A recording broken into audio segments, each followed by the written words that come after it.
Have you or your parents ever been shopping for something that may cost more up front but actually saves you money in the long run? An example might be light bulbs, but another thing is vehicles. My name is Daniel Silson, and I'll be talking to you about the positive and negative effects of electric vehicles. Now, this will mostly be focused on Tesla, as it is the main car that the EV sector has and that my family owns. Now, let's firstly talk about the cons of electric vehicles. Anything in life has pros and cons. Electric vehicles, they have pros and cons of limited range, charging, high costs, and more. The first con, everyone who owns an electric vehicle has had range anxiety. Now, this is not as common for short-term trips, but long-term trips, it's definitely something that they have thought of. Now, the range right now is estimated at, many of the vehicles have 200 miles of range, but it is improving every year.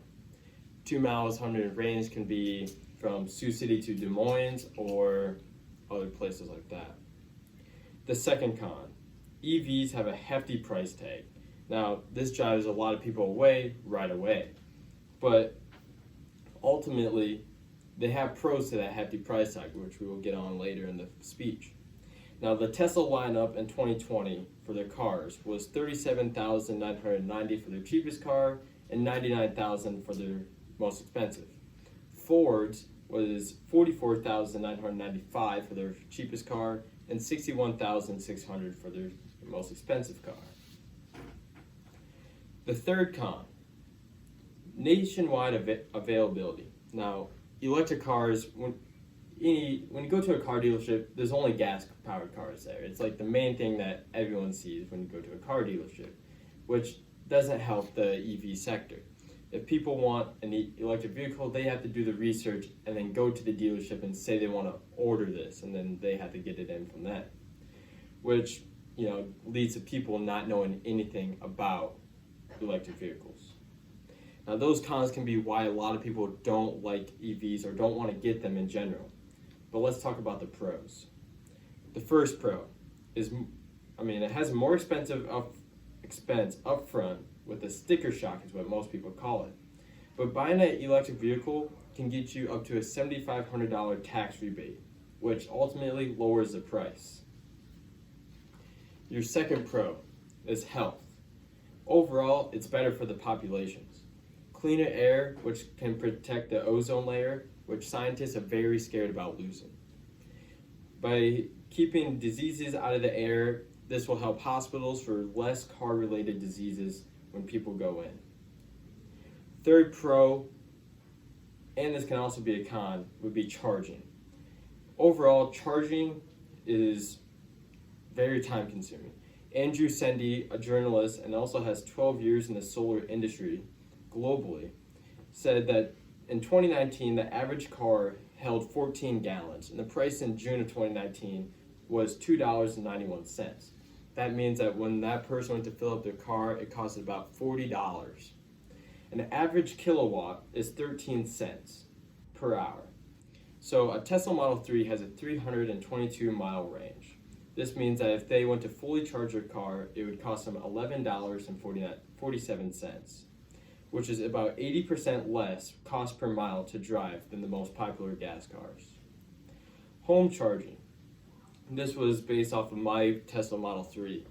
So from April 4th to April 21st, we spent $19.50 charging from at home, which saved us $84.81 in gas. Supercharging.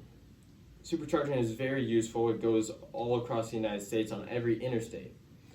But it takes time. It takes around 25 to 30 minutes to charge your car up at these stations. And time is money.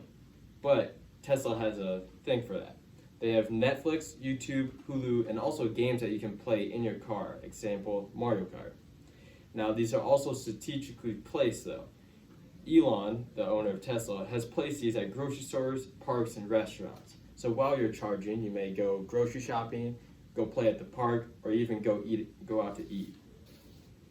My fourth pro, maintenance. Now, ICE vehicles, which are basically gas vehicles, are money sinks. They age. You also have to spend money on oil, coolant, transmission fluids, belts, and etc.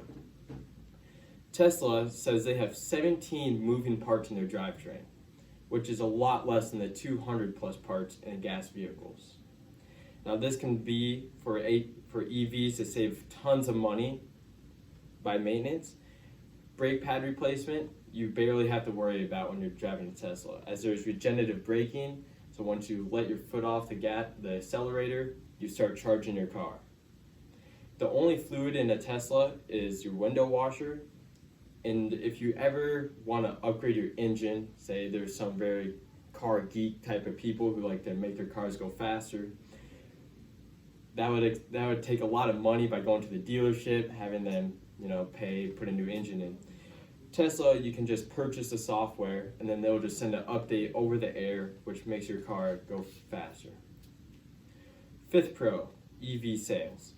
Now, like I said earlier, the availability of EVs are kind of hard to get when going to a dealership, but they're new and they're still selling.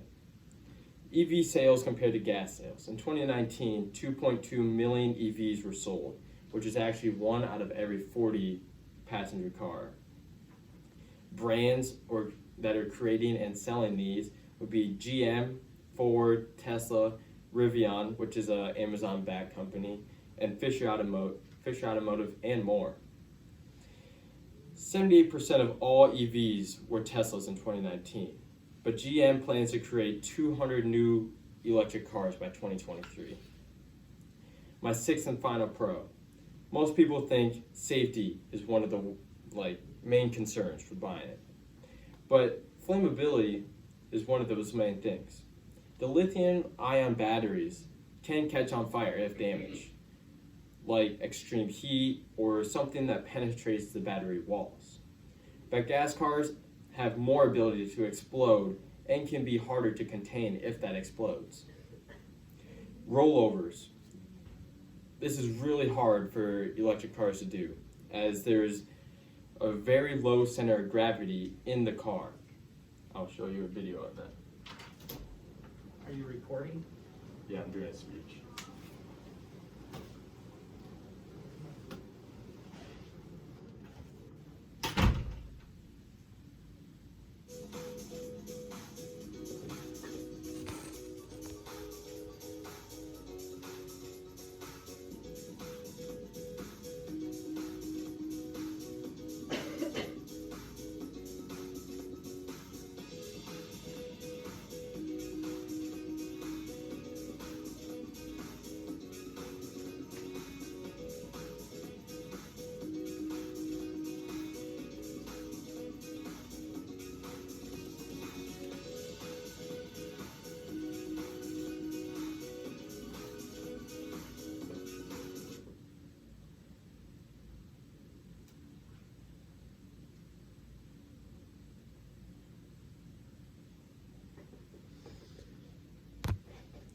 Alright, now that you can see all the pros and cons that I have showed, let's visualize this in our own lives. Electric vehicles would ultimately improve quality of life. EVs would be reducing emissions to almost zero, quieter towns and cities, and transportation takes up about 28% of all greenhouse gases in the world right now, which would ultimately decrease. Lastly, I ask you all today to go online and learn all about the different types of electric vehicles that are out there on the market, and if they will work for you. It's one of the best things that we can do for our Earth. Like anything in life, electric vehicles have their pros and cons, like charging, cost, availability, safety, health, and maintenance. Although cost is more upfront, through savings you will benefit more by choosing an electric vehicle over a gas vehicle. Thank you.